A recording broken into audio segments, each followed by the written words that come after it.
Hi there, and thanks for joining us. I'm Alexis Rogers, and we start with a health alert as Minnesota joins the list of states now battling cases of measles. Early this morning, officials confirmed the first case in Minnesota in the last 2 years. Cece Gaines brings us the latest. Hey there, health officials say the patient is a 1-year-old from Dakota County who had just got back from international travel. They hadn't been vaccinated. This afternoon, Minnesota Department of Health is investigating that situation and also informing anyone who may have been exposed.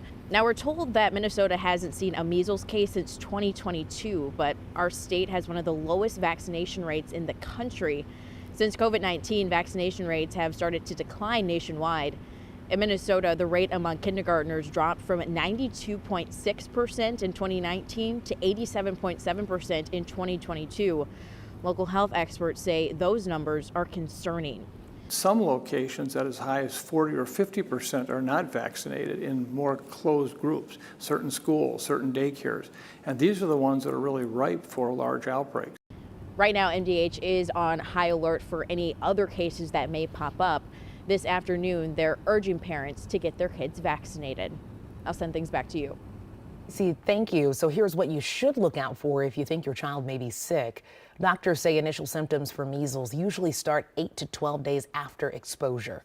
Watch out for a high fever, cough, runny nose, watery eyes, and eventually a rash, usually spreading from the head to the rest of the body. Right now, flight attendants at MSP Airport are joining a global effort picketing for what they call better pay and working conditions. Organizers are calling today Worldwide Flight Attendant Day of Action. Many flight attendants are currently under contract negotiations, and the U.S. Bureau of Labor Statistics shows the median annual wage for flight attendants was about $64,000 in 2022. Today, they're calling for more respect for their positions. Well, today, 3 people are in jail. Their arrests coming after a string of weekend robberies. Police say yesterday they spotted 2 stolen Kias that were reportedly part of an armed robbery. After a chase, 3 young men were arrested. Officers are now trying to figure out if they're related to more than a dozen other robberies that happened over the weekend. Most victims described the suspects being between 15 to 20 years old and were often armed. One victim reported to the police this weekend that they heard a click from the gun, as if the trigger had been pulled when they were being robbed. It's absolutely terrifying. Chief O'Hara says they've devoted resources to addressing this problem. New at noon, the Senate passed a $95 billion foreign aid bill for Ukraine and Israel. In an early vote today, 22 Republicans voted alongside Democrats. The bill allocates $60 billion to Ukraine, $14 billion to security assistance for Israel, and $9 billion in humanitarian aid. The bill now heads to the House, where House Speaker Mike Johnson has previously criticized it. Well, today we are 3 weeks out from Minnesota's presidential primary. Today is also the deadline to pre-register to vote on Super Tuesday, March 5th. You can register online at mnvotes.gov. If you miss the deadline, you can still register on the day of the election at your polling place.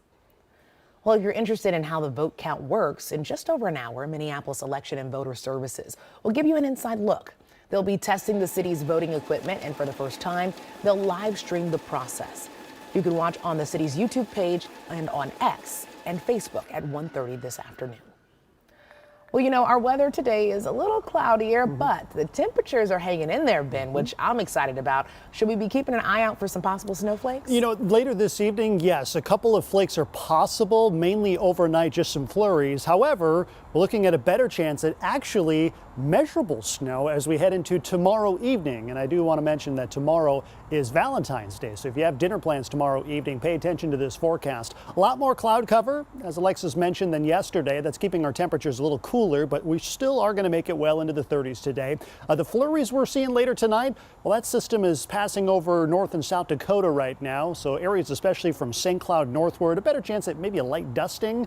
But the better chance for snow is a system that's still just starting to push into the high plains states. You can see over Great Falls and Billings, Montana. That system will be moving in as early as tomorrow afternoon. Here's a look at your weather headlines. Mostly cloudy and relatively mild today. Light snow looking likely for Valentine's Day evening and overnight, and then turning briefly colder as we head into the tail end of the week. Nothing super cold, but the wind chill value, Alexis, might be getting close to 0 as we head into Friday morning. Details coming up.